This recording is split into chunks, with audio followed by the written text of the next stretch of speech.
Welcome to Reddit Aliens. What made you realize that someone was pure evil? Please remember to like, share, and subscribe.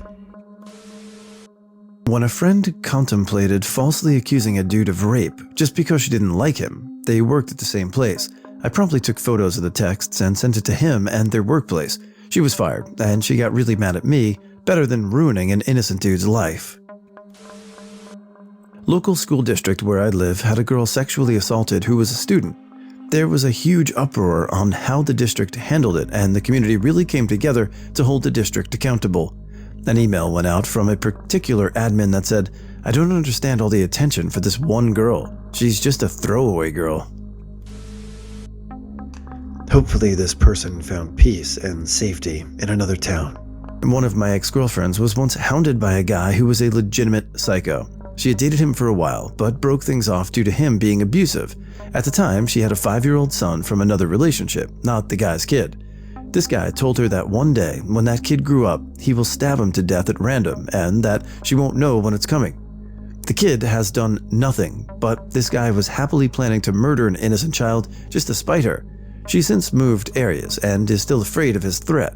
But the police can't do anything about it because, well, he's not an active threat. This type of threat is purely psychological warfare, and only an evil person could do this to someone. When my mom was 18, she had a half-brother by an abusive man.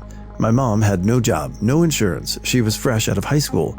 My mom's mom told my mom that she should give her custody of him, because that way he could legally be on her insurance and he would be provided for that way.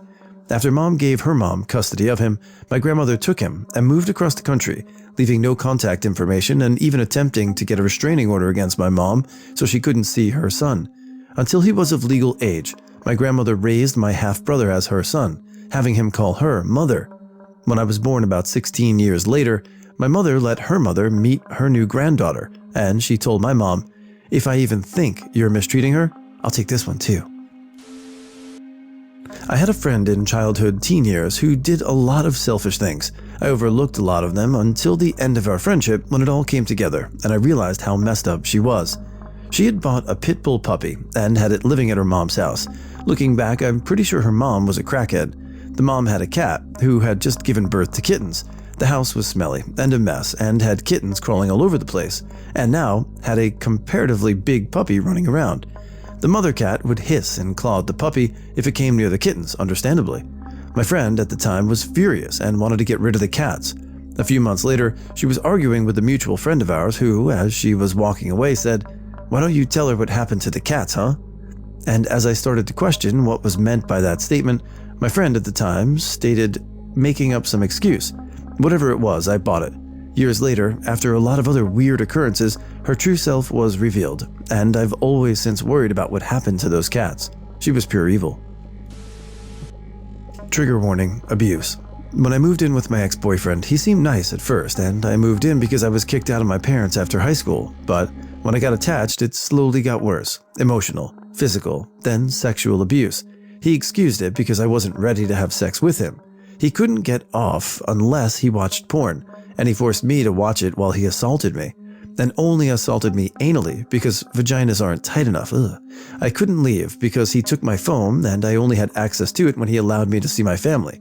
He beat me every day and I was never allowed to leave. He would tell me about how he would constantly think about other women and how he would torture them. And he only looked at porn on things like Tor or illegal websites unconsenting. I called the police once. The police shrugged it off as us having a disagreement, even though I told them what he'd do to me every day and how he'd threaten me with firearms.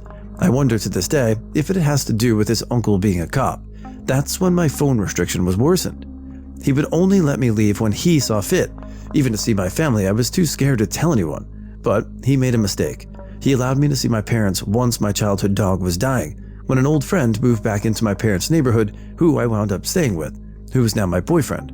Got me out of there safely, and my ex hasn't bothered me since. I think my boyfriend threatened him. Now I have severe CPTSD, a panic disorder, and dependent personality disorder. I was able to work before. I have autism, so it was a little difficult due to sensory issues, but now I can't even drive or hold a regular job. I was in that hell for 2.5 years. I've never known true evil until I met my ex, and I'm still dealing with the after effects almost 4 years later. I never have ever hated anybody, but he's the first. He was enjoying telling me that my high school ex-boyfriend had broken up with me for a reason that he refused to tell me, but was supposedly extremely reasonable. I was crying and asking him to please tell me what the reason was, but he refused over and over again. After a while, I realized that he was loving every second of it. I felt profoundly disturbed and cut all contact with him. A couple of years later, he murdered his entire adopted family with a knife. He's serving life in prison now. It just really is never okay to bully anyone for any reason. Raise your children right. They intentionally pushed me to the point of triggering a panic attack using my severe phobia of needles by pointing thumbtacks near centimeters away from my face repeatedly because they found my reaction funny. When brought to the assistant principal's office, they tried to accuse me of faking the phobia and refused to apologize. I'm still working through that event in therapy. I went to middle school with this one chick. I'm gonna call her Hannah. So Hannah and I met in 6th grade. At first, she seemed cool because we both like anime. Fast forward to semester 2. I noticed she would constantly put me down because of my interests. Keep in mind, this was the start. And she hit me with that, "I'm shutting you up because I care about you" crap. I know. And then 7th grade rolls around. Hannah walks up to me and she's like, "Oh wow, that's a cute shirt. I'm supposed you're not showing off your flabs this time, ha ha ha." And I'm like, haha, I guess, because I thought we were friends and blah blah blah. Now this is where the crazy part starts. I was pulling up to school in the bus and I saw her walking to school and there was a little puppy dog.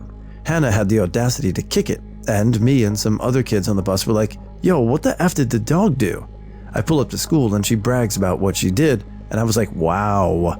She also stole people's food, encouraged anorexia, and she was pretty much female Onision. People are crazy. Judd, my sister used to babysit, was a monster. After they finished watching Harry Potter, the other 2 brothers play, but he is just like, well, that was dumb. I would never set them free ever and have them be mine always. He was his mother's favorite, and she just streamlined him to be a serial killer. He got banned from our house after attempting to kill our pet tortoise twice and attacked our cat. He would kill all the family pets, and it just got worse. Started with 3 goldfish to 2 to 1, then got 3 hamsters down to 2, then 1, and the last one died. They got rabbits. He killed 2, and the dad removed the last one. The father tried to put his foot down, no more pets, but she was head set on getting them a pet to be normal. She bought 3 different purebred puppies, and he was pissed. He tried to give away these dogs. He begged our family to take one, but my dad refused and still feels guilty after. After 3 weeks, they only had 2 puppies. Of course, when you ask the father, his face said it all. But the mother it was a terrible misfortune. The puppy was sick and suddenly passed in the night. The ultimate straw was he loved tormenting his younger brother. He pushed his brother down a flight of stairs while unconscious. He pushed him down the 2nd flight. Of course, the mother made some crazy story up how the youngest did it themselves. The father would sit in his car every morning after that and just stare at the house with the 2 dogs in the car. I told my mom, bet he's going to just drive away one of these times. As soon as the younger brother was healthy, saw him at 5 a.m. getting the dogs in the car, go back inside and get the bags, then finally with the 2 kids. He looked up at me, and with that look of fear and pain, I just said, go. We shared a nod, and he drove off. Always wondered when I would see that kid on the news. The holidays have a way of making people's true colors really come out sometimes.